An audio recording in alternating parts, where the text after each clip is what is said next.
ออโต้มาอุ้มมาโอ้มีอย่างนี้อยู่ตานี่นะชิตาออโต้ที่นอนแล้ววะนอนไหมที่2-4ก่อนที่จริงพักตบกับพักตบเนาะข้าเจ้าเหมือนคนก็เอิ้นนะพักตบเอิ้นก็เอิ้นมาพักกันจองจะได้บุคำจะคือบุไทยเพศเมื่ออยากกินยังก่อนไม่ตกใส่อะตัวย่อยกับสกูบังดูทุกคนสบายดีเนาะเปิดห้านตอนกลางคืนเนาะทุกคนมื้อนี้นี่มาเจอกับบรรยากาศตอนยามแรงอยู่ที่เมืองลองซานเนาะตะเวนกำลังตกดิน ท้องฟ้ายังเป็นสีแดงอยู่แต่ว่าไอ้โมเซาจักเถื่อนพ่อแม่พี่น้องเอ้ยแพงไปดำป่าอีกแพงว่า เป็นไอยากเลยบันนี้สีเซาเนาะบรรยากาศยามแรงมื้อนี้ติ๊กพอดีมาลินอยู่เฮือนนะทุกคนตัวได้สิมาเก็บบรรยากาศให้ทุกคนเมืองน้ำกันนะพอดีอูคามเฮ็ดข้าวปุ้นฮ้อนน้ำเนาะเปิดห้านมื้อนี้นี่พอดีเสร็จมันอายมันออกถ้ามาซื้อตัวนะตู้แช่แก้วที่แบบว่ามันตัวแก้วมันเฮ็ดมาพิเศษนี่มันสิบ่ติดอายเนาะแต่ว่าอันนี้เราซื้อแบบแก้วธรรมดาได้เสร็จในขยะมันตัวพิเศษนี่ก็ค่อนข้างแพงก็แพงน้ำแก้วมันนี่เลย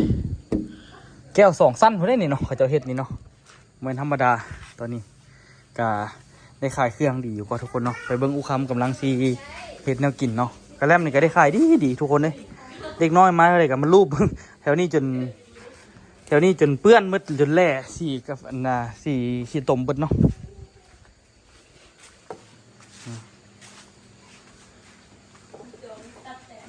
สบายดีออโต้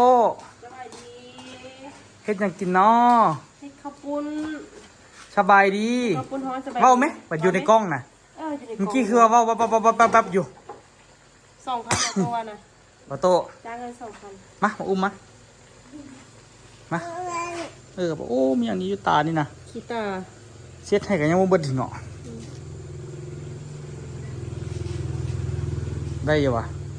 คือที่อันนี้จ๊ะเอ๊อ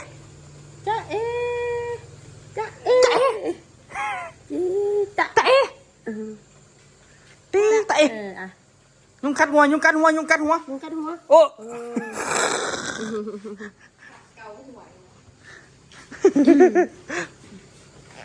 อยากหัวไอ้เฮวเด้มื้อนี้ติ๊กกับมะลินน้ำเฮ็ดจังกินมื้อนี้ข้าวปุ้นฮ้อน เห็นป่ะข้าวปุ้นฮ้อนใบเตยเคยกินบ่เคยเลยป่ะเขาเจ้าต้องใส่ขิงก็เคยกินนี่มีขิงก็เป็นคนใส่ยะได้แต่ว่าบ่ค่อยมักกินปานใดแต่ต้มนี่มักกินตลอดอ้ายมักกินนะแท้ว่าเดี๋ยวมาแซ่บมันก็ขึ้นน้ำข้นมักก็โอ้อย่าไปจับมันโอ้เฮ็ดผัดเจียยานผัดเจียข่อยไปมันจะข่อยอุ้มนะเงามันวนยินนะคุณน่ะโอ้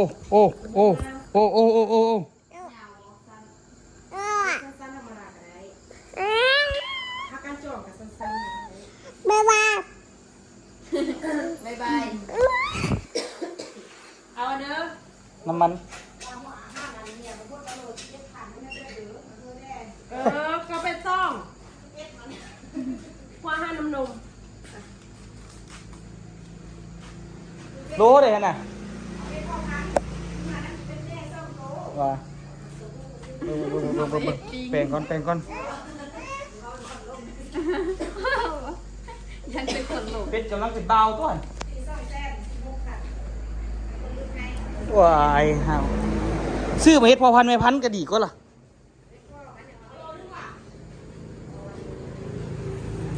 แปลงอันนี้นะทุกคนเอ้ย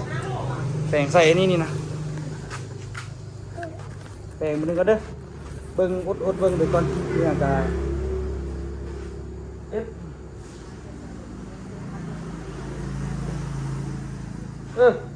โอเค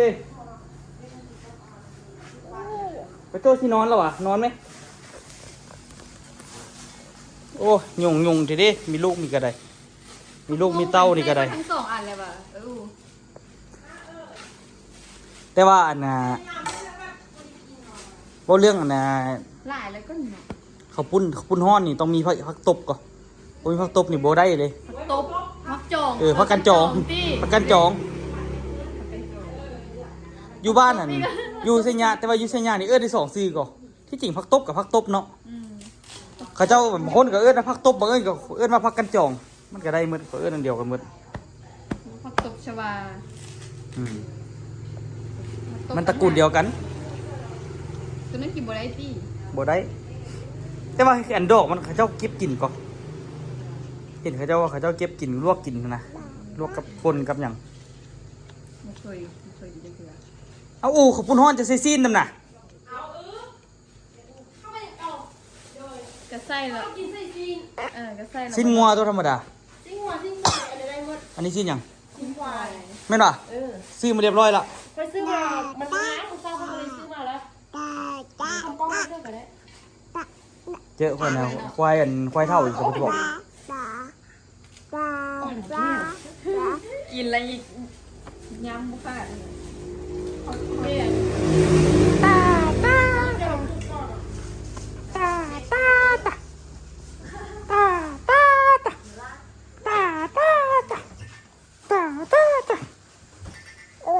เอาไว้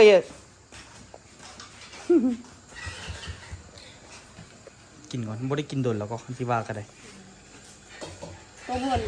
บ่มีหัวไก่ว่ะ อันนี้เขาปุ้นเขาปุ้นเพลง ข้าวปุ้นแบบนาตามีต่ำเกิดเนาะ ต้องมีนี่ก็ทุกคนบ่มีอันนี้บ่ได้ก็ ธรรมดาเขาปุ้น อันนี้ซีอิ๊วดำตัว แม่น ต้องมีก็แต่แล้วแต่คนปรุงแล้วแต่ปลาแดกแต่ละคนพร้อมใส่ปลาแดกน้ำบ่ปุ่นฮ้อนบ่ได้ใส่ติ ไม่ใช่เขาใส่แต่น้ำซอสเนี่ยแต่ว่าคอยใส่แบบเจียวขิง ขอยว่ากับเจียวปุ่นเจียวขิงกับปุ่นฮ้อนคล้ายๆกันเนาะ ใช่กันแล้วเราไปเซียบุรีรัมย์ท่าคิดบางคนก็แย่บางว่าเนาะ 500,000ปลายอยู่กินแซ่แซ่ว่าเขากินแต่ไข่ต้มก่อน หึ เขากินแต่ไข่ต้ม อันนั้นแหละมันแซ่บแนวกินมันหลาย ต้มเอาต้ม อย่าดิ้นเอาโต้อย่าดิ้นแปลงเอาโต้กันทุกคนยาวโพดอันสายนี่ก็ได้อูมัดขึ้นข่อยนี่ไหม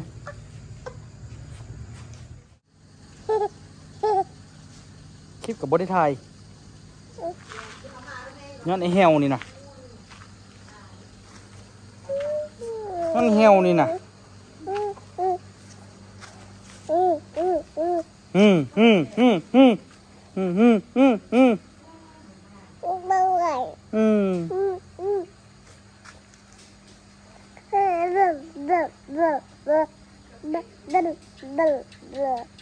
วัววัววัววัววัววัว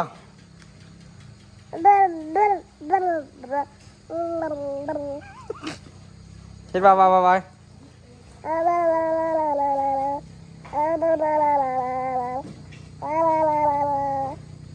เฮ็ดบดูเฮ้ย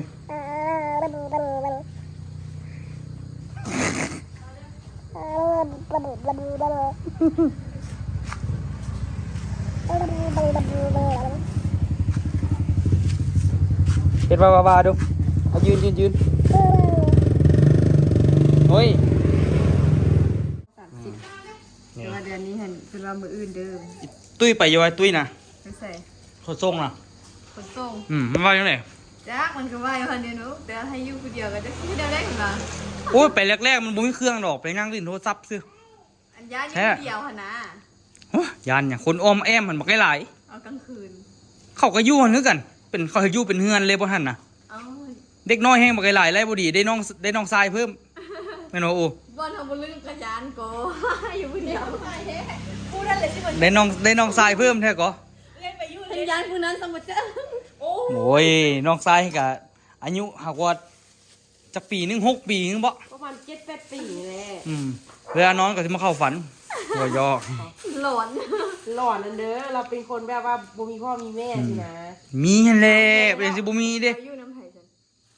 แบบคนบ่ค่อยร้อยหั่นน่ะ เอาว่าอยู่น้ำพอเท่าไม่เท่าเดี๋ยวสตี บ่งูเลยติดเลยกับไอ้ตัวแห้งเพราะว่าได้กินขนม ติดแต่อู ติดเจ้าเลยไปเฝ้าเจ้าเที่ยวว่า เฝ้าจะบอกไปหาข่อย คนไม่ได้บอกไปเองตัวไม่เคยบอก มาเคลียร์หลังอยู่ พ่อตุ้ยมันโอนเงินเข้าบัญชีลูกซ่องเส้นบอก แมน แล้วมาเอาวันนั้นวันนี้แล้วเลือกเงิน90แม่เพิ่ม ส่งเส้นแล้วก็10นึงว่ะ ซื้อนมซื้อ เกี่ยมมาได้นี่เฮ็ดต่ำอยู่นะคือสิแซ่บปุ่นนี่ อ่ะอุ้ยตำเอาเพชรตำขี้แล้ว เฮ็ดต่ำกินน้ำบ่ต่ำข้าวปุ้นเฮ็ดเครื่องหลายๆเลยแบบกินจัดๆเนี่ยโอ้คักขนาดเลย ใช้น้ำปู มาใช่มาสองซ่องได้ทุกคนเบิ่งเอาเด้อไปติดตามซ่องกันนะติ๊กน้ำก็ได้ ใช่เลย เนาะ โอ้โทรศัพท์นี่ก็จากซ่าเนาะสงสัยมันจากได้หน่วยใหม่ มันฮอนอะเด้มันเริ่มฮอนอะ อดเด้ออดเด้อ อดด้วยใจวะ ใจเอามาสากเฉย นี่ทางก้นเลย ต้องมีอันนี้ก็ทุกคนบ่มีอันนี้บ่ได้ก็เรื่องประเทศอันนี้นี่ ซากมันไปเอา ต้องมีขิงต้องมีหมักเพชรเกียม แต่ว่าโอ้กินขิงก็ดีคือกันมื้อนี้เพราะว่าเป็นไอนี่กินขิงนี่บ่ได้คัก น้ำตาลนั่นน่ะเป็นหัวเสื้อจังบุฟงกับเกลือเสื้อกับฟงเลยเข้าใจกว่าไม่ อืม เขาจะบอลลูนบนเนาะ เป็นยังดอกอูมักอยู่ ยามันบนแสบเลย เห็นอูเว้าอยู่ว่าโอ้ยเฮ็ดข้าวปุ้นฮ้อนกินมาซั่นเฮ็ดแท้ๆเนาะเพิ่นอยากเฮ็ดหยังไรได้เฮ็ดเบิดตั้งแต่มีครอบครัวนี่บ่คืออยู่ผู้เดียวเพิ่นว่า อันอยู่ผู้เดียวนี่อยากซื้อหยังก็ได้ซื้อบ่มีไผคัดไผขวางเพิ่นว่า แน่นอน อยากซื้อหยังก็ได้ซื้ออยากซื้อคำก็ได้ซื้ออยากซื้อหยังก็ได้บ่ต้องมีไผคัด อันนี้มีแต่ห้ามกันอยู่เพิ่นว่าข้อยก็ว่า ต้องคำลุงแล้ว ข้อยก็เลยบอกอูว่าข้อยก็อยากได้ CRF คือกันอูบอกโอ้ยอย่าไปซื้อได้คือกันแหละอูอันตอนอยู่ผู้เดียวอยากซื้อหยังก็ซื้อบ่ต้องได้ถามไผบ่ต้องได้คล้องไผบ่ต่างกันเลย สรุปแล้วเจ้ากัน เจ้ากันเฮ็ดให้กระแจกอยู่ เอาตัวมากปลาหลังน้ำเด้อไปกินมดซี่ แสบเบา แหน ข้าวมดซี่ค่ะ เดี๋ยวมื้ออื่นไปเอาให้กิน มันแสบด้วยหนอกหวาน อู้ปิ้งกินสดๆโคตรแซ่บเลยติ๊กอยู่หั่น มาใหม่ๆมัน เป็นน้ำบรรยากาศเนาะ ปวดไปมื้อนี้เย็นแล้วก็แบบสดชื่นน่ะ อืม เพราะน้ำขุ่นกับเด็กขวดสารนะ ก็คุ้นเลย มันขี้กา ก็ถือว่านะว่าคุณบอกก็ถือว่าคุณอยู่ได้มื้อนี้ก็ได้ แต่ละมื้อคือว่าเป็นใสๆก็ขี้กายนะ แต่ถ้าฝนตกว่ะ เนาะยันว่า หรือว่าน่ะเขาเจ้าเริ่ม บ้านอะผมปวดตก เขาเจ้าเริ่มจูบแฮแล้วว่ะ ตกวันลูก อืม โอ้ยพี่ตกแฮแต่ว่าตกบ่โดนตกประมาณ10 นาทีนี่บ่ ครับ เครื่องไม่จันกับท่านเปียกว่ะ แล้วก็จะเอาลูกกระซุ่มหน่อยหนึง นี่ได้ซีนพร้อม มันก็สักเครื่อง ลูกก็ไปปู ฮะทำอิดเนี่ยคึดง่อมอยู่เพราะว่าน่ะกระแจตู้เงินนั่นกับบ่เห็น โทรถามอู้ก็ว่าบ่ฮู้คึดไปคึดมาอู้ยจังไหนเนาะอันสิเลียนไปกับย่านคนสิมา ก็เล่นประตูลง ตำ โอ้ดึงประตูลงบ่ลูกนางขึ้นไปขึ้นมาโอ้เอิ้นตาลไปกู้ให้ โทรหาวันนี้มันไปกู้ให้ เพื่อชิบาพี่ไปปูนป้าเราก็เอาจนหนึ่งมืดเลย แม่นเลย แล้วลงประตูลงแม่ชิไปชิมาก็เลยอยู่ก็ได้ดึงประตูลงก็ บ่โทรหาบอกตาลให้บอกตาลไปกู้ให้ก็ได้ตาลฮิบแลนไปกู้เครื่องให้ได้บัดหนึง มาแต่เหือนคุณนะ รออยู่ อุตส่าห์ตากแดดบักกะคักเนาะแดดบักแห้งบักกะคัก มื้อนี้31ก็เนาะวันที่เนาะ เดือนนี้มีข้อสามสิบเอ็ด ของติ๊กนี่กล้องอยากออกสีฟ้าเนาะ อืม อยากออกสีฟ้าก็สีอยากแจ้งกว่าปั๊บเอาว่ะ โบกอ่ะ ธรรมชาติว่ะ อืม ถูก เป็นเดี๋ยวได้นั่งตั้งจาก FC หลวงเขาบางคักอยู่ว่ะ พัก ฮะคักว่ะ FC ล่วงมาบ้านนั่น กูไม่นั่งกินข้าวทุกมื้อว่ะ กินข้าวกินอยู่เหือน ว่ะ มันโทษสุกยานะนางขายไก่ห้ากับบ้วยนะ วอยๆหั่นน่ะ เอาแม่นะ พอดีคักเล่นน้องสูบอยู่ในเฮือนบ่คักเนาะ บอกแม่อยู่ข้างเฮือนบ่เอาวะ ไม่เห็นเพื่อนว่าเลย มันยากดอกเดียวนั่น เพื่อนว่า อีกเอาไปโพสต์ไปติ๊ก เพื่อนว่าคันน่ะเพื่อนว่าคันว่ารุดได้3 อันล้านแม่น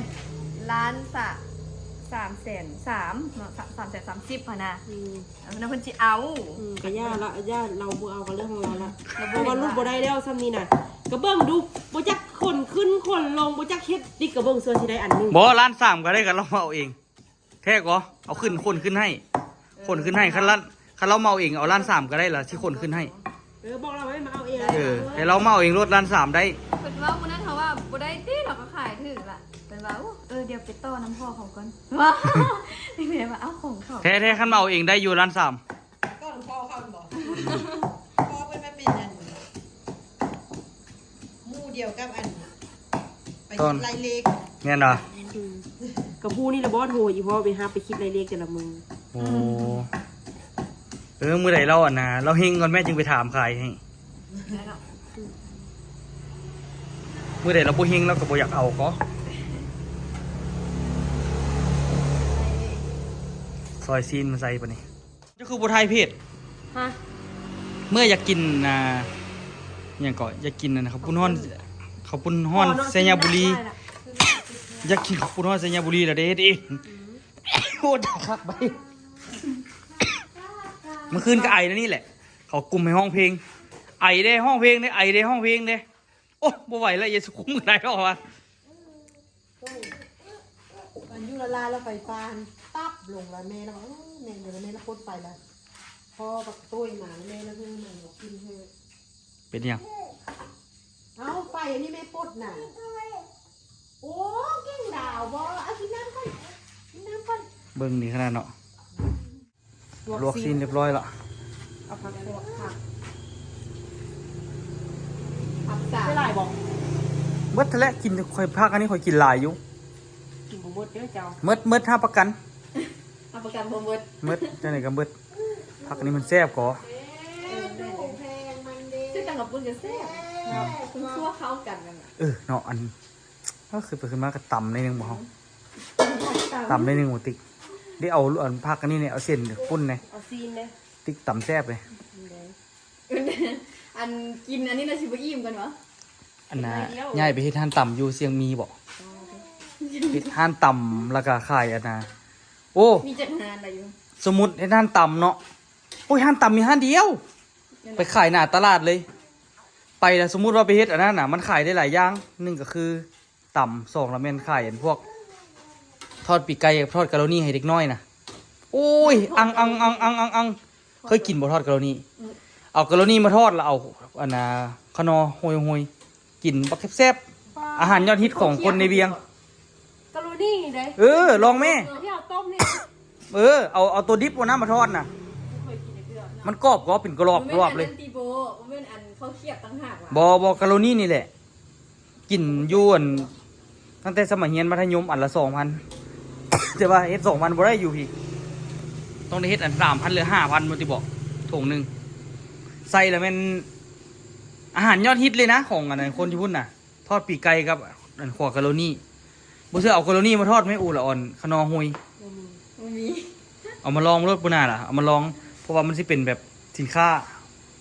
สันเลิศ ว่า ดึงนักเรียนมา เอาบุญกินเกียงข้างนอกก็นี่นะ เอาเวลาออกบ่ล่ะออกเราไปเฝ้าห้านที่พุ่นบ่ล่ะสิลงทุนให้ก่อนนี่แล้วปั่นผลกัน กะสิได้อันนี้วะ ฮะ กะสิได้อยู่วะ ได้ฮะ ผมมั่นใจมันเขาไปมือขายยาง โอ้ได้เพราะว่าได้ ถ้าไว้มือ อันน่ะว่าเรื่องต่ำนี่แล้วแม่น เขาบ่นิยมกินเนี่ยนะ ต่ำนี่บ่แม่นตั้งเว้าดอกกินมื้อนั้นกับบ่ได้อย่างพี่อย่างพิเศษหั่นน่ะ สำหรับเฮาดอกเนาะ มันบ่มีอย่างพิเศษเลย ขนาดอยู่บ้านเฮาก็ แต่คันเอาเฮ็ดอยู่หั่นล่ะมันคักนะโอ้ถือว่าสมควรเลย เอา อื ว่ะ ม บุกม่วนพื้นท่าง บ่ไปเบิ่งได้ขายดีกว่าเฟอเขาวเปียกก็ยังได้ขายบ่ก็ดีน้องอูเนาะแท้ก็ขอเฮ็ดอยู่บนข้างหน้าเฟอเขาวเปียกได้ขายบ่ก็ดี หมดเลยบ่ ฮะเดี๋ยวรอลมติ๊กก่อนติ๊กกำลังอัน ใส่ นี้ น้อยนึงอันนี้นะ กำลังที่ค่อยใจเนาะ กำลังสิคนใส่กับธุรกิจ เอาเบิ่งมาเบิ่งของอูก่อนอูเฮ็ดจังได๋เอาเบิ่งวิธีกินไหม เออแม่นเนาะ เขาเอาใส่น้ำมาเนี่ยเด้อ น้ำดำๆนี่ใส่ไปแล้ว อันบ่มักหลายอย่าใส่หลาย อันนี้ก็คือน้ำลวกผักลวกซีนหั่น ลวกผักลวกซีน น้ำที่ทานมาได้ แล้วก็ปรุง น้ำปลาในเด้อ น้ำปลา ที่จริงแล้วข้าวปุ้นฮ้อนสยามบุรีเขาจะบ่ใส่อันเขาจะบ่ใส่ปลาแดกแต่ว่า เดี๋ยวไปทอนให้ เ อ่ะไม่ได้ใส่หรอ เก้าพันเด้อ มันดำๆมันเขาใส่อีกอย่าง เนี่ย ตัวนี้แค่นี้ เย็ดทิพย์ ซอสหวาน ใส่เป็นนัว นัว สลายเสียบหลายน้อยเสียบน้อยแล้วเขาก็จะไปใส่ขิงใส่อันอีกได้ใส่น้ำตาลเขาจะใส่แบบมะเขือผงเดี๋ยวจะใส่ทางมะเขือผงแล้วก็ขิง ใส่ขิงแล้วก็เผ็ดผงหอมขิงเว้ย ใส่ขิงนะนิดนึง ว้าวก็กินบอก็ชิมบอ ถ้าพูดบ่หลงมันปลาคอฮะ เป็นอะไร น้ำปลาจาง เพราะว่าน้ำเขาไม่ได้ใส่เดี๋ยวนี้เนาะ แดงเลย เลยกินหมดเอาตัวเดียว ปันมื้อแล้วกินเนื้อยานมีเนื้อ แซ่ มา บ อย่างปั๊มบางอย่าง ปันซิป ปั๊มบางซิบ เออ ไปเอาข้าวปุ้นใส่ มันมีข้าวปุ้นแบบลวกออกมาเลยคือสีแซ่บเนาะ อันบีบมันเนาะ อืม ที่จริงเป็นข้าวปุ้นบีบ แต่ว่าอันนี้เขาเป็นอะไร ไปซีนไปได้เนาะ ลวก ขนมมอคิดเนี่ยเท่าไหร่ ตัวเดิมมอคิด2,000นี่พักใส่โอ้ยขออนุญาต ใส่มือรดนะฮ้อน นอนโอเคใส่มือ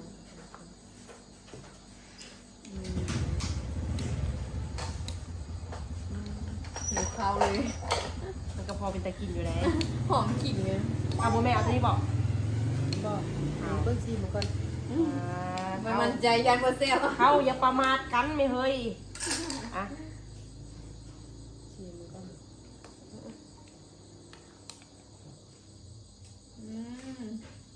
กันบ่มักว่า อันนี้หวานเลย ทางคำมันจะเป็นไงเส้นตา คุณออเตอร์แล้วก็กินข้าวปุ้นเลยนะสองก็กินข้าวเมื่อกี้เนี่ย แล้วเรา เอาให้สกูติ๊กซีมึง ชิม มาต้องมาดู โอ้มันต้องมันต้องแต่ละคนปรุงเอา บอลลองให้สกูติ๊กซีมึงแล้วนี่พอมากบอกคำบ่มากเลยปรุงเอง ชิมน้ำมันจะกระหูรสชาติ เจียวเร็วเสื้อโลดอูเฮ็ดอ่ะ ยักจางเลยนึง แมน ว่าแล้วนะคันอูเฮ็ดแหละเจียวเร็ว แซ่นี่กับพอดี เพราะว่าน้ำอันนี้เขาบุกไม่ได้แซ่อย่างเดียว อูมักแล้วนี่แหละ อ่ะสกูปรุงเอง แมงไม้ ยังไม่ตกใส่อ่ะตัวย่อยกับสกูบังดู หมดปีกกันเลย สกูสัมภาษณ์ได้บ่เงินเดือนสกูนี้ประมาณเท่าเด้อ เอาอันนี้เอาไปติด เอาก่อนให้ลูกเอาก่อนมันใต้ไปให้มัน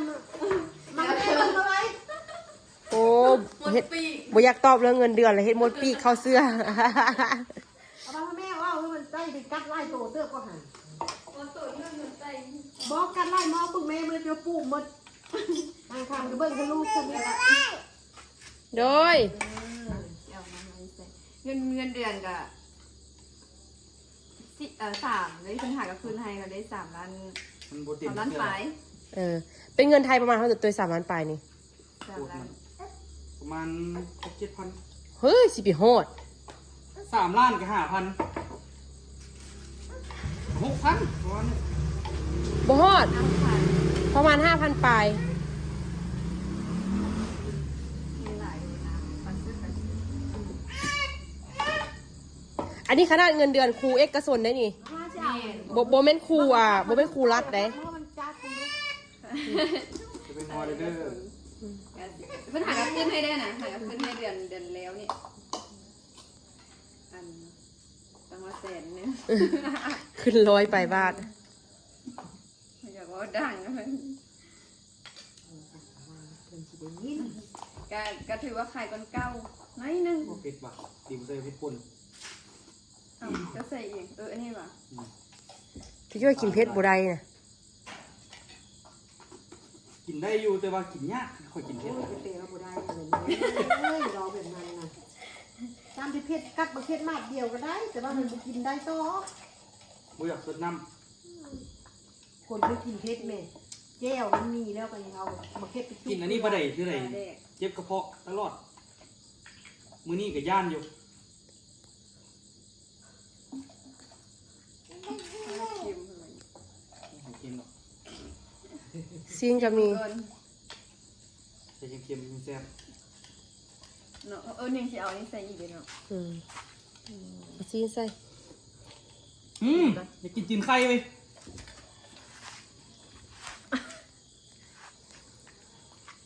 ไอปีงไหม มันสวย แดกเราได้ใส่อย่างไรปลาแดกไม่มันจิ้มคักวาซาบิยินใส่ปลาแดก เอาไม่สมบูรณ์ โพดปลาสวิใส่ปลาแดก เราใส่เย็ดหนึ่งนัวเหมือนว่า มันซาดนั่นเด้ เอาโต๊ะก็กิน อ่ะซี กินผักเนาะ ซีแล้วก็ใส่กระปุนมันตุ้มหัวยังไงเนาะ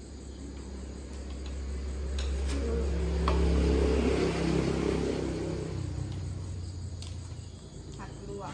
ได้อยู่ ดูพอเขาคำเลยเจียวเร็ว เร็วเร็ว แซ่บก็ใส่น้ำปลาไว้นี่แล้วก็กระปุน อาจจะเร็วเร็วอาจจะเร็วเร็วอันน้องมาคิดต้องมาคิดของเขาคือการกินข้าวต้องใจเอ้ยกินข้าว เร็วเร็ว กลายเป็นหมูเลย ต้องใจเอ้ยกินข้าวเด้อเนาะฮะกินนมมิเตอร์ จับ เด้อ ไว้โอ้โหคือบุก ของเพิ่นแซ่บสิมึงไหม เค็มค่อยน่ะกินนี่ค่อยมักกินเค็มมันเค็มบ่ได้ เอาเจ้าสิเฮอค่อยเฮ็ดแนวนี้ว่ะ แล้วที่เป็นอย่าง เอามาไปบ่ค่อยเนอมาละ ทีมคำหนึ่ง ปรุ นี้ งแล้วเนาะพยานสิมา ซีมเบิ่งอะ รับประทาน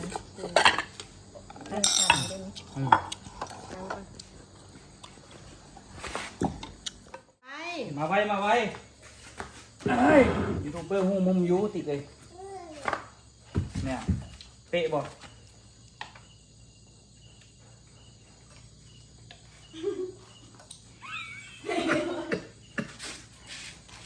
เอาก็เดียวว่าหัว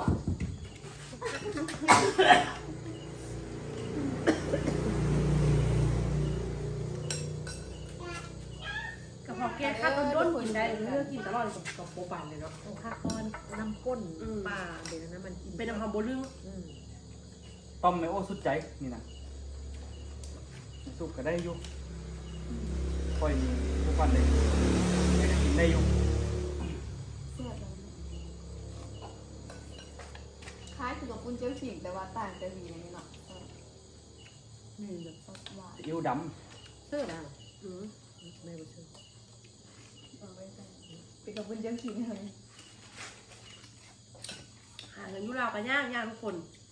ทอดฝันข้ามโค้งสมบัติเนาะ ำแต่เขาเจ้าว่าหั่นปุ่นนี่แซ่บอันนี้แซ่บคือกันหัวเนาะปรุงเอาเนาะ อืม ระวังเส้นออกแบน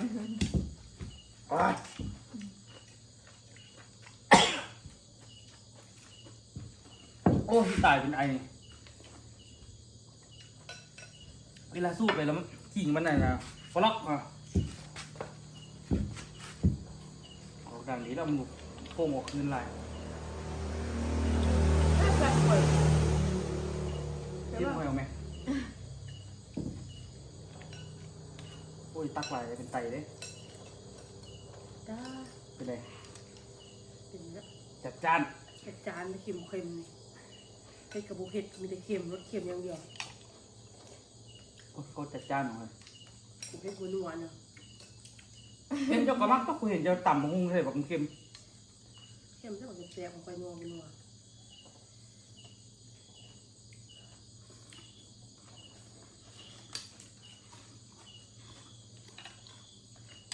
ันก็หักแซ่บเลยเนาะ เสียแล้ววะ แซ่บดีเนาะ ให้เคยกิน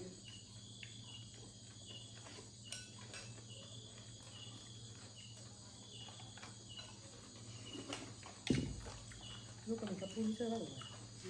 ถ้ากินเขาวแรงปืนบอก ส่วน เป็นยังไงบ้า แม่ก็บอกมา หมูหมัก ส้ม อันนี้ซื้อมือแม่ไม่ต้องซื้อเที่ยงเงิน มันเป็นของกินลิ้น มันมากแค่น้อยๆเลย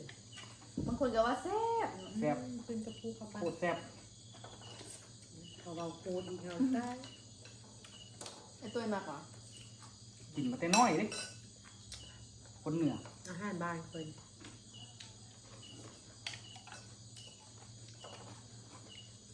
ไม่ใช่มากอย่างมักที่เมาฮะ มันเป็นขนาด ที่เมาฮักไตอ่ะเอากินคำนึงเหรอ ขอกินคำหนึงเลย ไม่ยอมเลย มากกว่าม ากบ่ อืม มากมากกว่านี้กินเราอะนะ เขาก็บ่ซื้อบ่ใส่ปลุกหลายนะใส่น้อยหนึง พวกนั้นกับบุมากเลย เห็นหมูเห็นบอกโบ้สดเอาป้าพอกินคำนึงไปอยากคล้ายออกเกรงใจเขากั้นใจกินเอา โน่กับมากนะ กินบ่ใส่เหล้าใส่เป็นน้ำปลาแดก จะถูก อ้าวมันนั่งเขาเฮ็ดกินต่อค่อยคือพาอันนี้เขาอยากกินเขาเห็นเขาเฮ็ดกินไรเขาเฮ็ดกินเดี๋ยวเขาใช้น้ำมะขามเนี่ยเราก็ไม่ใช่เหล้านะ เคยได้กินเจ้าอ่ะ ผมอยากกินเรามาก็กินไป แซ่บ โน่อย่างว่าจะเอาเรามาใส่อันนี้บางคนมักกินเราหอมเนี่ยบางคนมักนะ หมูเมาอ่ะ แต่กี้เนี่ยเขาจะต้มเหล้าขาวแล้วเป็นน้ำเหล้าน่ะเนี่ยมันออกมานั่นเนี่ยเป็นน้ำขี้มันอันที่เป็นตักด้วยน้ำขี้นะเป็นเนาะ ขี้เหล้าก่อน